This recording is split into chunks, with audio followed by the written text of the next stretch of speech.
লিটন সমাদ্দার, সবাই তখন ভালো বলতেছে। এক সপ্তাহ আগে একটা রিপোর্ট হলো, ওই বৃদ্ধাশ্রমে যে নারী পুরুষ থাকে তারা আসে অসুস্থ, চিকিৎসা করানোর পরে ভালো মন্দ খাওয়ানোর পরে তারা যখন সুস্থ হয়, কয়েকদিন পরে মানুষ মারা যায় বেশি, ওখানে লোকজন মারা যায় বেশি।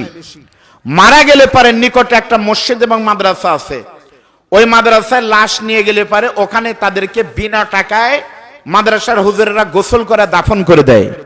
যেহেতু পাগল, তাদের মা বাবা নাই, ছেলে নাই, দেখে না, তাদের তো ঠিকানা নাই, তাদের কে দেখবে? মারা গেলে সরকারি ভাবে তাদের দাফন করা হয়, মাদ্রাসার ছাত্রদের দাফন করে।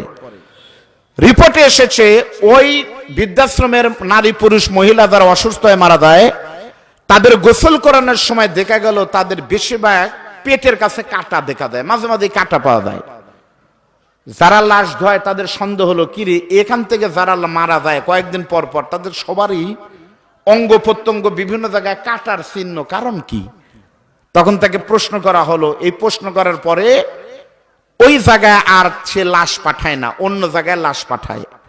পুলিশ তদন্ত করেছে, সাংবাদিকরা দেখার পর দেখা গেল মানুষ তার পিতা মাতাকে রাস্তায় ফেলে দিলে ওখানে দিয়ে আসে, নিজের মা বাবাকে ছেলে দেখতে না পারলে দুর্ভাগা মা বাবা কি করবে? ওখানে লিটন সমাধান নিয়ে যায়, নিয়ে গিয়ে তাদের চিকিৎসা করে ট্রিটমেন্ট করে তাদেরকে ইনজেকশন দিয়ে বিভিন্নভাবে হত্যা করে তাদের কিডনিগুলো কেটে বিক্রি করে লাখ লাখ টাকা বিক্রি করে দেয়। নাউজুবিল্লাহ বলেন। প্রমাণিত হয়েছে পর্যন্ত প্রায় 1000 মানুষের কিডনি বিক্রি করে সেই টাকা নিয়ে ওই লোক চালায়। আর এদিকে ফেসবুকে দিচ্ছে মানুষের মা বাবাকে আমি খেদমত করতেছি, সরকারি বেসরকারি সহযোগিতা তাদের কাছে আসতেছে। যেই মা বাবা তার সন্তান দেখতে পারে না বৃদ্ধাশ্রমে দেয়, ওই মা বাবার এর থেকে বড় কষ্ট আর নাই। বৃদ্ধাশ্রমে যদি যেতে না দেন, আপনার সন্তানকে মাদ্রাসায় পড়ান। মাদ্রাসায় পড়া কোনো ছাত্র হাফেজ আলেম কোনোদিন মা বাবাকে ধমক দিতে পারে, কিন্তু বৃদ্ধাশ্রমে রাখতে পারে না। জোরে বলেন কথা ঠিক না ঠিক? মার বাবা কাকে বলে আমি বলতেছি আপনাদের সামনে, কিন্তু আমার সময় অত্যন্ত কম এবং একটা অগোছালো মাহফিল, খুবই কষ্ট। আজকের মাহফিলে কিছুই ঠিক করতে পারলাম না। তারপরে আজকের মাহফিল আমার বিশ্বাস আপনাদের চাইতে কিন্তু মহিলা মানুষ এখানে বেশি আসেনি।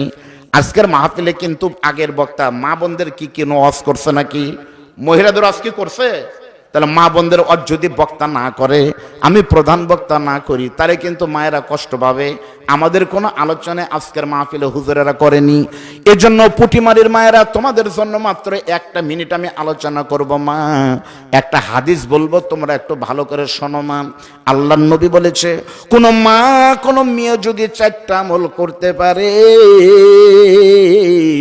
1 নম্বর আমল হলো 5 ওয়াক্ত নামাজ পড়বে সময় মতো, 2 নম্বর রমজান শরীফের রোজা করবে যথাযথ, 3 নম্বর স্বামীর খেদমত করবে খেদমতের মতো, আর 4 নম্বর কোন মহিলা যদি নিয়মিত পর্দা মানতে পারে।